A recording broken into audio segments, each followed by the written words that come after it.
All right.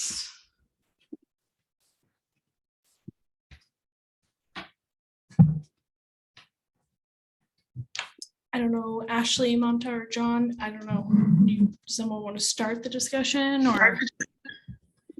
Yeah, Oh, just sorry. so this is a discussion of how AI tools can be used in education and ways in which we can use them productively and some of the challenges perhaps that people might face in using them or experience as a result of them. So we have quite a few discussion questions that we can discuss about AI in education. We had originally thought maybe thinking about the skills students will need to know in education as well as in the workplace, and how we can go about teaching them those skills, as far as what we can do in class, whether that be incorporating AI or teaching about AI, how we use it, things like that. And of course, there's 100 other things we could also talk about with AI in education.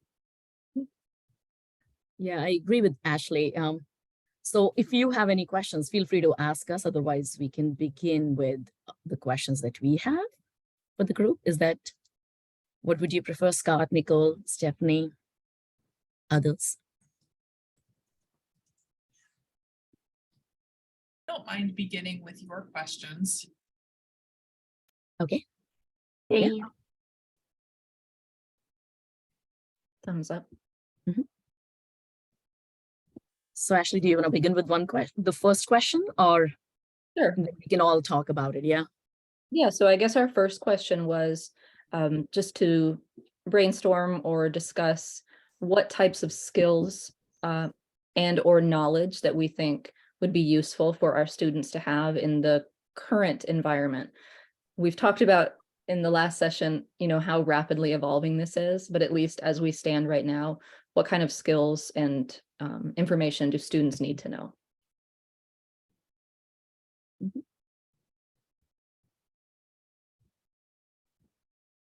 So there are several competencies that have come up because of this evolvement of AI tools. Of course, AI tools have always been there, and our students have always been using it. So for example, like as I always say, if your students have been using Grammarly, or if your students have been using any kind of things online, or even with PowerPoints, if they have been using polls everywhere, because you can now integrate polls everywhere into your PowerPoints, we have been using artificial intelligence. And I believe one of the things that I would think is about AI literacy. That is one of the skills that we need to develop over a period of time now, simply because our students would be using it, as we know. Ashley, what do you think about it? Or Stephanie, if you have anything else, any other skills that you think would be important in the current scenario? Yeah, I think literacy is probably the most important skill right now, especially with our students, because they're going to be navigating this line, especially a lot of students are finding out about some of these tools for the very first time. And it seems to them like a gold mine, like a perfect solution to all of their problems, to do their work for them, and sort of navigating how they can use it, what's appropriate, good things that they can use it for. And then those, writing your term papers, bad things that they don't want to use it for, just understanding it more, I think is probably the most important thing for the students. But then also that's going to translate when they get out into the workforce, because like I said last session, they're going to need those exact same skills when they get into the workforce. There was that recent case, I don't know if John was alluding to it earlier, but the recent case of the lawyer who used ChatGPT and filed a briefing, and it made up a bunch of cases. I mean, that's sort of akin to a student having it generate a term paper and turning it in without fact checking it. So understanding what the AI's strengths are and how you have to use it to make it a product that's acceptable. Yeah. I know, I completely agree with you, Ashley. And I believe that's why we need to make our students a good consumer of AI tools rather than just using it blindly for everything and anything. I guess, what are some of the things that we can do so that our students can be a good consumer of AI? Or do we even allow AI? So I guess this is a question for everybody here in the audience. What are some of the things that we can have in place in our classrooms so that our students can be a good consumer? And they can use it in ethical ways. Go ahead, Stephanie, please. The thing I think I'm most concerned about that I would like my students to understand is how you can balance a tool like AI and still get the ability to think critically about things. That's what I like as I'm considering my classes for the fall. I really want to teach them that, like, yes, this is something out there, and yes, it can be very helpful, but like you still need, in order to become a productive member of society, like you still need to learn how to think critically. So that's my, I think, like number one concern and number one thing that I want to focus on.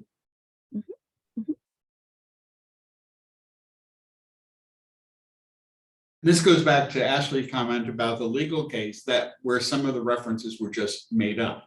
That when it's essentially a text generation tool that tries to predict the next words based on patterns that it's detected in the data with some random components added to it. And it will not, at this point at least, be always accurate. It's accurate with many things, but if you're dealing with something that's a little more esoteric, where there's not a large body of material it's been trained on, and if it can answer something, sometimes it will say that's beyond my capabilities, but other times it will say something as if it was true, and it will create its own citations. It will generate citations with often the correct article titles, but different authors. One of the ways in which I detected one of my students using it was I asked them to read an article which had just come out and create a summary of it. And they did feed in the article, but it made up the name of the author, even though that was right at the top of the page. So, you know, it does require, at the current stage at least, some critical thinking skills and ability to evaluate content. Mm-hmm. So, yeah, go ahead, Nicole. I was thinking along with what John was saying and everyone really, I'm a librarian, so I think a lot about information literacy, and I feel like that goes hand in hand with the AI literacy, is being able to evaluate not only what AI is serving you, but everything else now has to be even. It was already a big deal to need to be able to evaluate your sources because of the proliferation of disinformation and fake information, but now AI is also doing that. So it's even increasing the need to have those information literacy skills and be able to locate and evaluate information that's trustworthy or not. And yeah, hard to agree with John. We're getting people contacting us with citations like, I can't find this because it's not real. That's actually how I caught my first case last semester as well. And it was a pretty severe one. But it was a student was writing a term paper on an area of expertise that I'm very familiar with. And they started to, I don't think they knew, but they started to summarize a research article that I wrote. And I was immediately able to recognize it sounded plausible if you had not read the article. You know, it was talking about the different chi-square tests that were completed. We didn't use chi-square in our analysis. It was giving sort of limitations that sort of anyone would write about, generic limitations to psychological research, but they weren't specific to our study. And I sort of was like, what's up with this? And then, like John said, I got to the bottom and started looking at the citations, completely confabulated. So the authors were made up, the journals were made up, there were even made up DOIs, which, you know, you can click on and it doesn't exist. Pretty easy. Find that out. I've read the DOIs, and one thing I've noticed that at least happens in a lot of the citations I've seen is that they're using real authors and they're using real journals and they're just making up things within that. And a lot of times one of the giveaways for me is they'll be like, I think this article exists and it's an exact match for whatever their topic is. Like, yeah, that is fake. Your exact thesis is not an article title, I promise you. That's true. I think to combat those issues, what I'm planning on doing, and because I teach a capstone project in HEV, what I'm planning on doing is, so they have to design a program and create an intervention and evaluate that intervention. And this is all hypothetical in this course. So when they're planning a program, they have to do at least a 10-page literature review. And obviously people can use ChatGPT, which I am going to actually put it open out there that I want you to create outline using GPT. And then also, and before they create an outline in ChatGPT, I want them to create an outline for themselves on a piece of paper in front of me. Take the half of a class or full class to create outline for that topic. And then also create it in ChatGPT and basically look at what are some of the differences between two responses. One of is theirs and one is of ChatGPT, and see where they actually did not think about things. And maybe AI can actually give them, or ChatGPT can give them some ideas. So going back to what Stephanie was talking about, this is how also we can create critical thinking skills. Not everybody can think of all the aspects of a project, especially when you are so new and you are an undergrad. So probably ChatGPT in that sense can be helpful. The second thing, and again, going back to what Stephanie was talking about, critical thinking skills, is and this is not related exactly to critical thinking skills, but when they are doing literature review, the biggest issue that I find in my students' writing is the tone that they use. They do not use formal tone, and they use a lot of passive voice, and they use first person, which I kind of like have to tell them again and again, do not do this, do not do this. And I guess ChatGPT can help them in those changes as well. So yes, the work is their original, although the outline was also created through ChatGPT, but the muscle that will come in, the flesh that will come in that outline will be all theirs. And of course, if they want to change the tone, they can always change the tone of that writing using ChatGPT. So, but I am comfortable doing that. And of course, it will all depend on what are you comfortable with and what is your definition of critical thinking skills and what is your definition of, how much use do you want to permit? So that is something we need to have a discussion about with our students in the very first class. And perhaps it should be part of the syllabus so that they understand where we are coming from and what we need, what they can do and not do. So in my research methods class, we have a day, they are ending up writing about a 15-page paper, and they're conducting their own research and analyzing it. And we have a whole lab day about writing techniques for the introduction when they're getting ready to submit their introduction draft.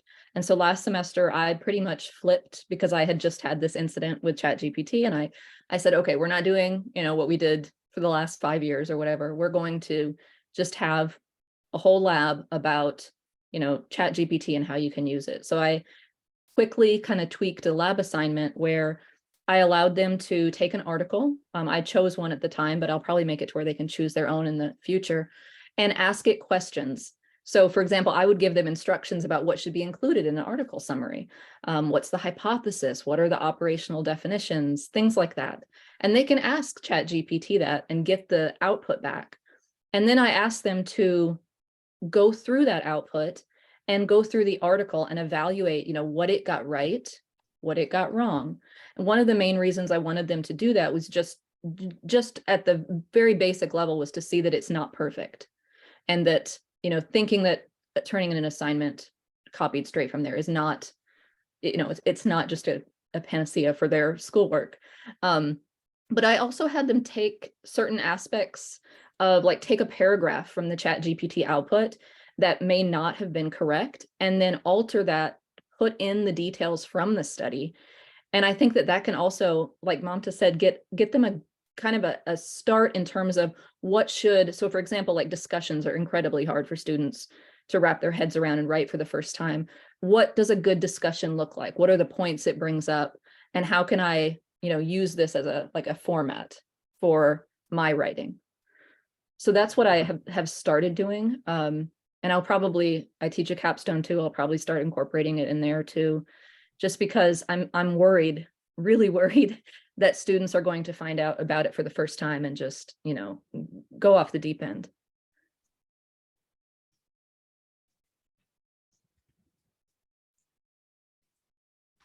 Has anyone else incorporated anything yet into their class, even if it's just informal discussions?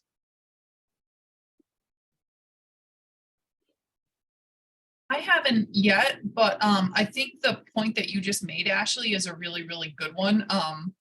And it's the approach that I'm planning to take in the fall, which is I think being transparent and open about AI and about like this technology. I personally feel is going to be the way to kind of like go about this, right? I think if I try to ignore it or pretend it doesn't exist or just tell them that it's like wrong, don't do that, then, you know, I don't know. I feel like that's not the right way to go. So I wanted to tell you that I thought that what you just said was really insightful, and that's what I'm going to try to do too. I'm sorry to derail for a minute, but you said a good thing. Dawn, have you started incorporating it into your classes? Not yet, but I have been doing it. Oh, was that for me or for John? I'm sorry. Yeah, it was for John, but you can go ahead. Not yet. Go ahead, John. I haven't yet, but I am going to introduce a discussion in terms of having students contemplate what the implications of some of the research already out is in terms of income distribution, in terms of disruption in labor markets, in terms of the returns to education. Because what a lot of the research is suggesting is that it can raise the productivity of less skilled workers so that they're as productive as more skilled workers, which has some interesting implications in terms of flattening out the income distribution. A more equitable income distribution would be nice, but it would be nice if it doesn't come just at the expense of people with college degrees, for example, that, you know, there is some benefits to having a return to skill and some incentives for people to acquire skills. And it was some question as whether it might lead to a de-skilling of the population and what the impacts of that might be on things like creativity and other things that maybe these things are not yet quite able to do, but maybe it'll be different next year. Mm-hmm.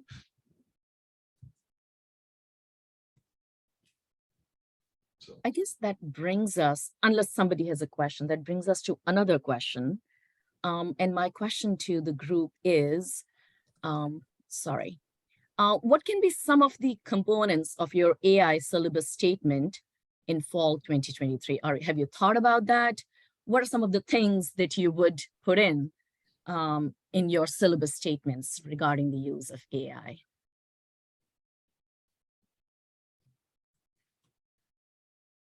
my what do you statement is about a few more words, you know, that I already said that submitting anyone else's work as their own was strictly prohibited.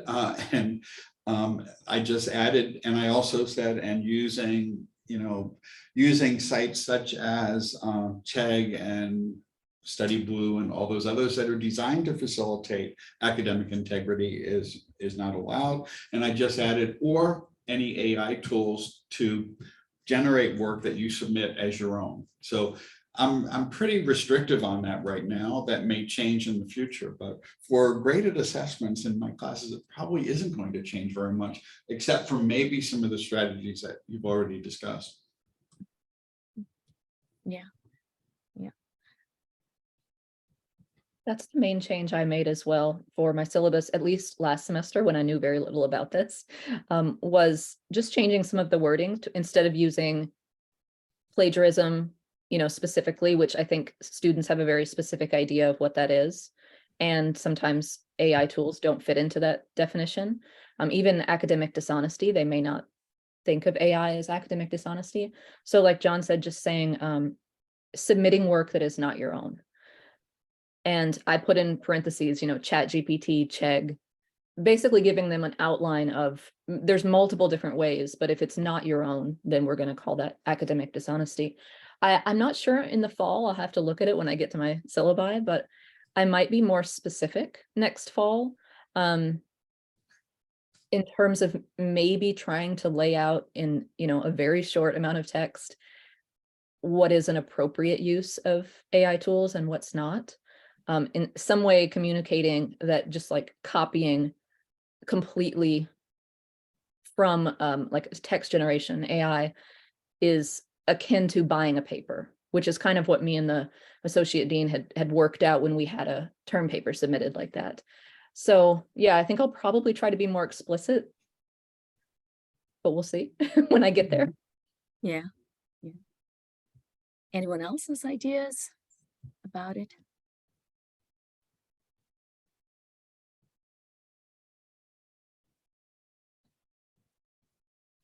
I'll just jump in because there's not many faces here. Hi, Rich Bush. I'm department chair, and it's been interesting the reaction throughout the summer, the spring to summer about I can't tackle this. This is too big of a thing to worry about. There's that group. And I'm like, oh my God, that's definitely not the way to be looking at this. And then there's the discussion of, well, let's worry about, again, the descriptions of how not to cheat. And then where you were at in the last time we saw you on the screen, where let's embrace this technology. There's like these three camps.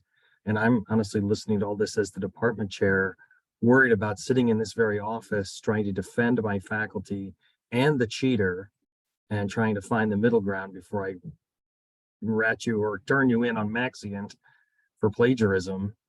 And it's just, holy lordy. Honestly, I was from this discussion, I honestly think there should be a wider kind of call from like the provost level about some sort of general statements. Wink, wink, John, because you seem to have his ear, but just this general, just to help all of us, whatever the count is, 300 of us, to try to get a common tone to this, because, oh God, this is going to get really messy. Mhm. Anyway. Yeah, you are absolutely right, Rich. There are several camps, not just three, but there are several camps. And I guess the question that it boils down to is, what do we mean by original writing in our work? So if we have an answer to that, I believe we can then talk about what students can do and what cannot do. For example, in my case, if you are taking help regarding revising something, or if you're taking your friend's help on drafting something, I do not mind that. In fact, I encourage that because I believe writing is a teamwork. You cannot do it in isolation. This is a lifelong journey. You're going to learn it over a long period of time. Why not take help? So this is what I actually encourage in my classes. I send them to tutoring centers. I encourage the use of Grammarly. So for me, original piece is your ideas are original. You have looked at the research really, really well. You have put in main ideas, seminal ideas into your paper, and all the digested version is yours. Have you changed the tone using somebody's help? I don't mind that. Have you changed, somebody gave you an idea about the heading and you have changed it? I don't mind that. So what is an original piece of writing needs to be defined first in our classes before we even go further. And that's the way how I approach things. The reason why I approach things with a little bit more flexibility is because when I teach a capstone project, it is mostly at a graduate level. And many students face, problems in writing things that are grammatically correct, sentences that are grammatically correct, or they have run-on sentences. I mean, those are not the idea. That's more of copy editing. And if somebody does a copy editing for them, I don't mind that. Content should be theirs. So it all depends on what you do or not. So for me, in my syllabus statements, I am actually allowing, and this is what I'm going to say in my syllabus statements, is that yes, they can use ChatGPT to edit something. They can use ChatGPT to revise something, but the idea should be there. The idea should be well researched. It does not mean that they can over rely on it, or they do not have to read research papers, because ultimately that will impact the quality of their work. So that is something I am allowing in my syllabus statements. But others can have different views on it, of course.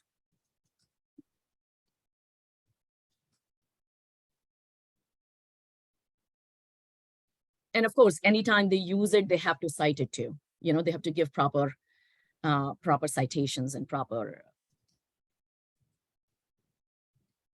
Pretty much all the major citation services are coming up with recommendations on how to cite AI.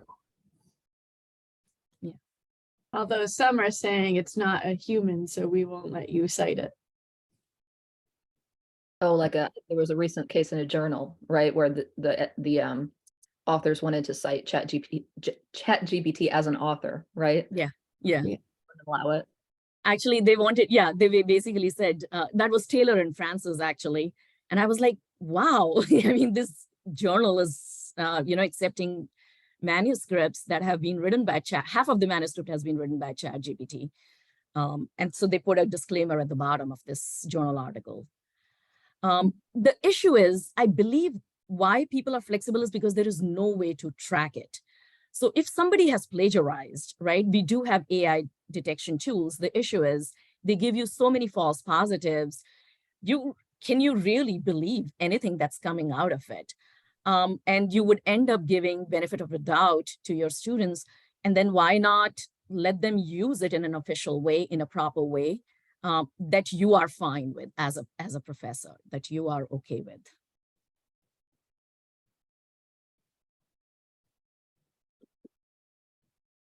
I will kind of go back to Rich's point, as thinking about having to defend this, with your faculty, your students. And I will say that Paul mentioned this last session, but the case that I had was a case where the parents did come in and argued that what the student did was okay.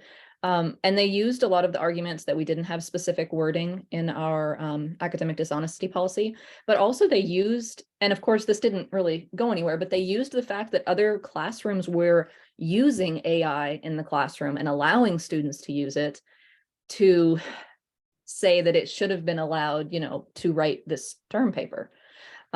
So yeah, I think allowing some wiggle room between classes is also important, that students understand maybe that just because, in a writing class, we're allowing certain revisions or outlines, that some classes may have just strict policies. No, you cannot use this.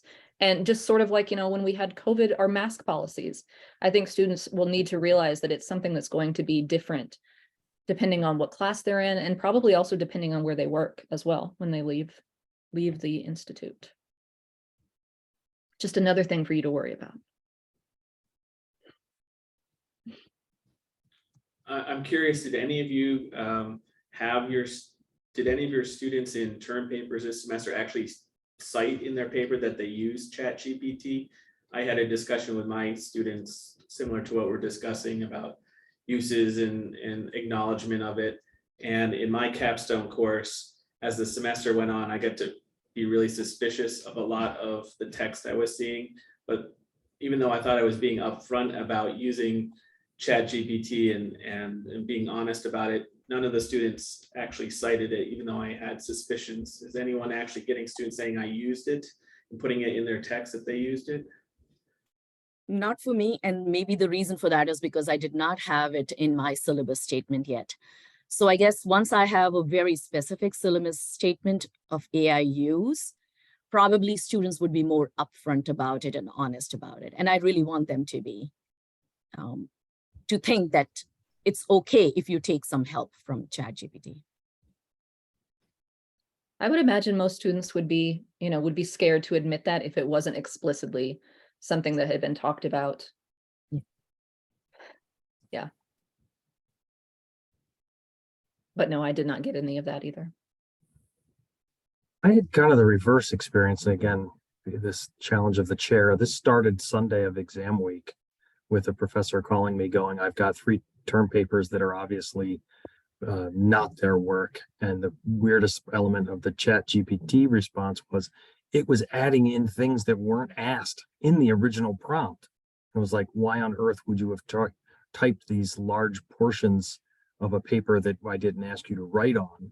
But actually the stranger ask back from the question that was just asked was the faculty member failed the student on those 3 term papers and none of them questioned the grade. Because they knew Yeah, it was a bizarre, I'm thankful I already gone in, but it was just like, whoa. Yeah, so a bit of an informal admission, it sounds like. Yeah, it was kind of a strange, like, welcome to the party. And something I'm, dealing with teaching online classes as well is beyond, we're thinking about this with writing, but I've only in the last semester learned that you can copy any multiple choice question into ChatGPT and it will give you the right answer. And I tested it with my biopsychology tests and 100%. So, you know, at first I thought, oh, we can get around this like writing by just having multiple choice questions. And so now I'm going back to, okay, well, now I need to have essay questions that are, you know, cheatable, sort of like, how do I design prompts? So I feel like I'm going to be doing that for semesters to come. And I can totally understand why some faculty might feel like that's just too much work. I mean, it's a lot of work to like try to stay one step ahead of it. I'm a big believer in take-home exams, and I had to, I put all my take-home exams through ChatGPT, and fortunately I had some sections that were written in a way that ChatGPT really messed up, but anything that was just a straightforward factual sort of question, very straightforward compare and contrast, ChatGPT nailed it. And so I had to rewrite large portions of exams to try to stick with the idea of having a take-home exam.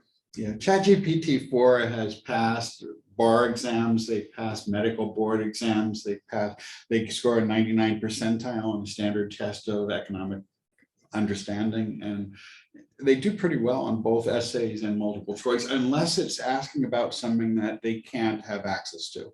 So if you ask them to make references to a specific discussion you had in class, or references to a reading that's unique to your class, something that's come out in the last 19 or 20 months when the training database goes back to or ends with, those things it can't do well. But even then it will sometimes make things up, but so will some of our students. So yeah, I'm going to change the thing a little bit. Actually, we all can use ChatGPT for various purposes, and especially making it to augment our teaching. The reason why I say that is, for example, in my siblings and extended family course, I do not use a textbook. And I use journal articles for them to read, their book chapters that they can read, they watch movies, they watch documentaries, but there is no textbook, which also means that there is no publisher PowerPoints available to me, there are no questions available to me. And what I'm thinking now is, and so far, I have been teaching that course for 3 years, I used to create my own quiz questions. What I can do is I can basically put in, of course, there's a limitation of how many words you can put in, but you can copy paste the text from these journal articles and ask ChatGPT to create questions for you that can be part of their quiz or their informal participation exercises. And that, I believe, which can also improve application, critical thinking skills, and more. And I believe if I use that, I'm actually augmenting their learning rather than creating some questions because I don't have enough time, and now I need those questions by tomorrow or by Friday, and I end up creating some crappy questions just for the sake of it. So I can even improve those questions. I mean, I'm planning on doing that in my siblings and diversity course, where I do not use any kind of textbook actually. So I don't know if you have tried something like that. actually, go a whole lot further. That I did a demo. I've done about 12 or 13 talks on ChatGPT this semester in various places. But one of the things I did in a presentation for the School of Ed was inspired by something that Betsy Berry did as an application. They were developing a new major, and basically she asked, and I asked the same sort of thing, to develop a major in this area, create course or learning objectives for the major, develop a set of classes for this, course descriptions for required courses, as well as learning objectives and learning objectives and course descriptions for each of the courses. And it did a really credible job in just a few seconds. And you know, I've been on committees when I was chair, where we spent probably 2/3 of a year, or the meetings of the chairs group at an hour and a half or so of each of the meetings, coming up with a mission statement for the College of Liberal Arts and Sciences. If you ask ChatGPT for that, it did a much better job than that committee did in seconds. So there are some things that can be automated. Students could also use it to create, or we could use it to create tutorials in specific areas, and it will find resources for that. You could use it for presentations, create slides. It won't create the actual slides, but it will describe the slides and what should go on them and so forth. So yeah, there's a lot of ways. one of the things that's really struck me in talking to a lot of faculty is people are really impressed with all the things it can do to benefit them, but are really scared about what it can do in terms of making it difficult to assess student learning. And if one of our jobs is to see whether students are learning correctly, learning what we expect them to learn, it raises a lot of challenges. And on the other hand, students are going to be living, as people have said, students will be living in a world where these types of tools are ubiquitous. Many of them have been out there already, and we use them on a daily basis, often without thinking about it. But some of them are going to be much more powerful and flexible. Mhm.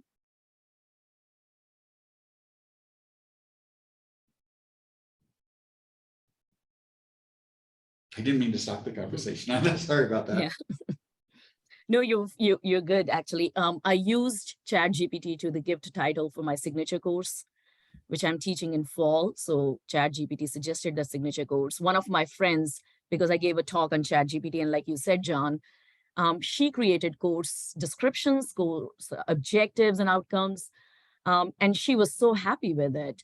Like, it all depends on the kind of prompt you give. And I believe we need to, like, we were going back to what your original question was, Ashley, going back to how do we help our students create good prompts? And I know there is another, prompt maker as well in coming in, but writing prompts is an art also. And otherwise it's garbage in, garbage out kind of a thing. So can they write a good prompt? Can they really improve on their prompts, in an incremental order? And Stephanie, going back to your critical thinking topic, it actually helps them think when they see the response has changed, but now I want more than this. Okay, and now I want more than this. So in 3, 4, 5, 6, 7, 8, 10 times when they write a prompt for a simple same post, I believe that improves their critical thinking skills as well. So that is something we can also help to develop with our students in prompt writing.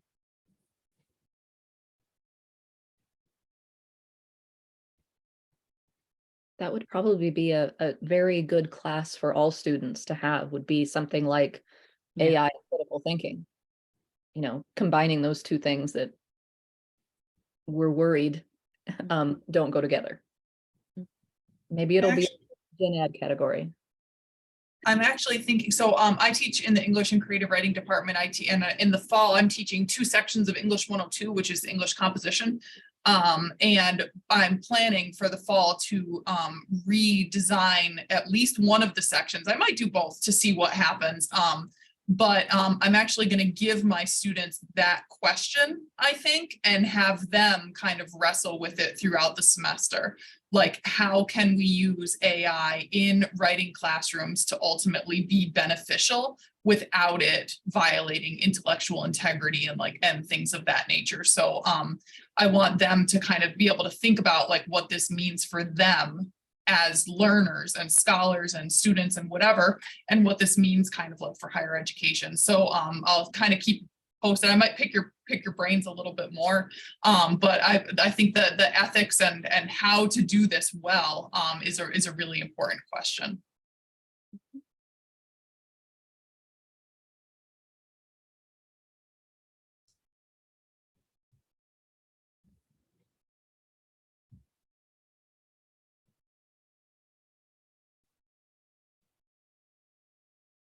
Any other questions? I mean, otherwise I can ask another question. I know Ashley and I have been thinking about them. So Ashley, do you want to ask another question if there are no more? No, let's go with the couple that you came up with. Okay. I guess my question to everybody is, how are we going to include student voices in creating our syllabus statements in the use of AI? Have you thought about that? Because again, that's also important that we talk to our students, maybe on the first day, maybe on the first week, whenever we are comfortable, on the use of AI. And that will actually open up the line of communication regarding AI, and probably they would not fear then. Have you thought about that? And how can we do it in a good way?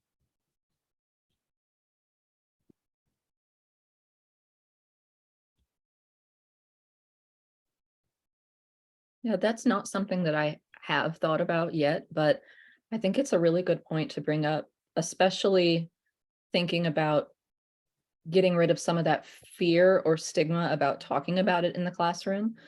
Maybe just talking about it in terms of getting their perspectives on it the first day. You know, what is intellectual integrity? What is going too far with, you know, using AI in these tools? Getting their opinion would at least let them know that it's okay to ask you questions. So instead of just, you know, sort of, someone in the room had mentioned, you know, did we have anyone cite ChatGPT? And I said, oh, they'd probably be too scared to. In this case, maybe it would be something closer to where they would feel comfortable saying, you know, if I use ChatGPT to revise my, the wording of my paper or clarify the tone or something like that, you know, how would I go about citing that? And so I think that could definitely be a good tool to lead to more open communication about it, not so much fear. So I'll have to think about that when my when my first class is coming up. Yeah. Yeah.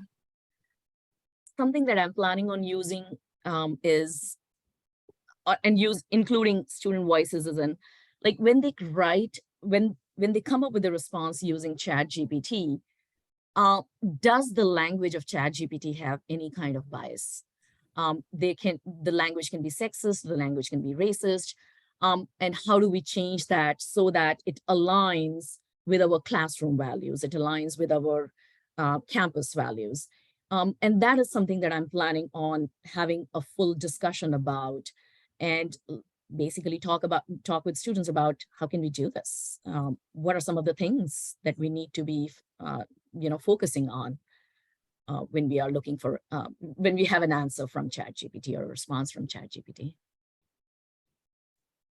I'm actually, to piggyback off of that, reading this book that Emily Mitchell from the library recommended. It's hard to see it, but it's AI for Diversity. It's really good so far, and it's talking about, this is talking more about sort of like AI in general, right? Like all different kinds of AI. There's a pretty big focus on things like social media and whatnot, but I think like I'm planning to integrate this book and some of its content into the class as sort of like a, hey, let's think about AI and like some of these issues like in a big way, and then let's narrow it down more to, you know, writing specifically. So if you'd like, I'd be happy to type the name of the book and the author into the chat for you to check it out. But like I said, I'm only on chapter 4 or so, but it's very good so far. Yeah, definitely type that up. I wrote down the title, but the authors Yeah. would.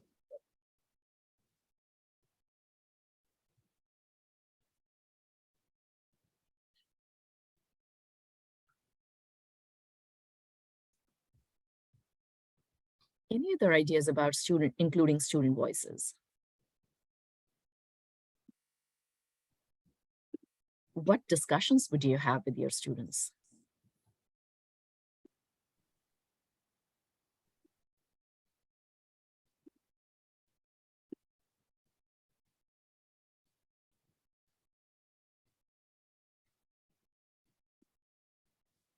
I don't mean to talk too much, but last semester, my students were very cautious. You know, they were saying like, so we've heard about this thing.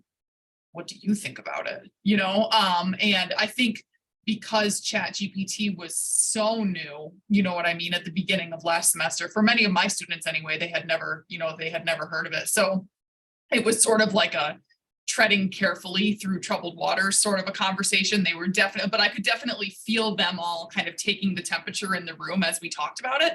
But they all had very, I think, mixed feelings at that time, which I think it makes sense for anything that's new. But I mean, it definitely came up, and we talked about it. It worked out because we were kind of talking about intellectual integrity like the week after or something anyway, or had just talked about it. So we were able to kind of make some of those connections. But I do think that in the fall, it will be really important to kind of make sure that we're as transparent with each other as we can be. I think if they know what I'm looking for, then they can understand where the line is, because I do think the line is pretty blurry right now. Yeah. I think we need to be transparent. Yeah, I think that's the most important thing. We need to be transparent. We need to be open about it. whatever our value system suggests, that's okay. Whether we are in camp no or we are in camp yes, and somewhere in between.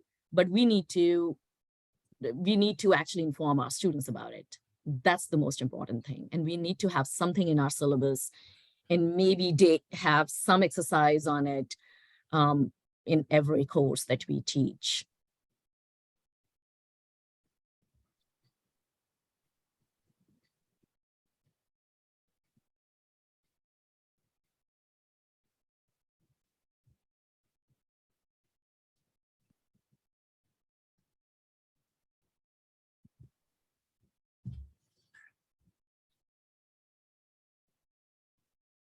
I guess then my last question to everybody is, have people used any AI detection tools, and have they noticed a lot of false positives?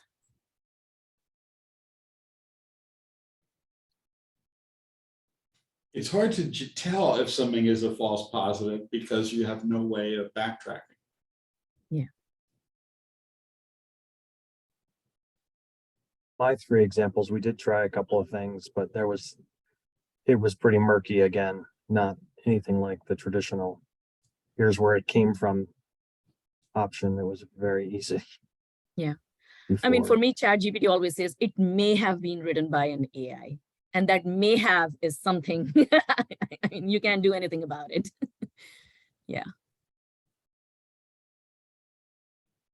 Yeah, we were last hour, we were talking a little bit about this, and everyone said that most of the cases that they've had, the students have pretty openly admitted to it when confronted with the evidence. I don't know if that will be the case across, all students, but I did a little bit of searching for different AI detection tools. And, I found one that I felt like, I liked in terms of just personal preference, but, again, that's probably completely outdated at this point, 3 months in. So yeah, I think that using detectors is just not something that's going to be sustainable. That we're going to have to think about it in a different way. Yeah. Yeah. And also things are changing. Like, for example, ChatGPT earlier was not connected to internet, but now it is also connected to internet. So that would make it much harder now. So, and because things are changing every day in the AI world, I mean, you're right that AI detection tools may or may not work, or they will get quickly outdated.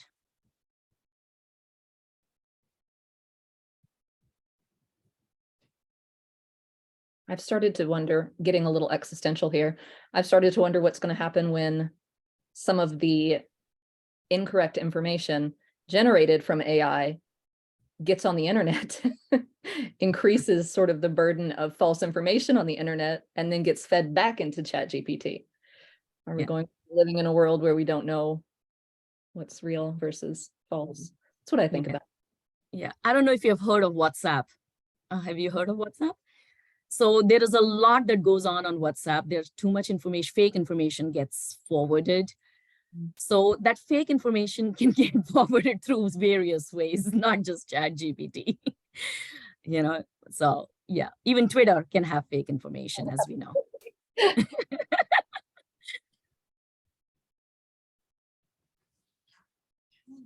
I guess we're coming up on our 50 minutes. Does anyone have any last thoughts or questions?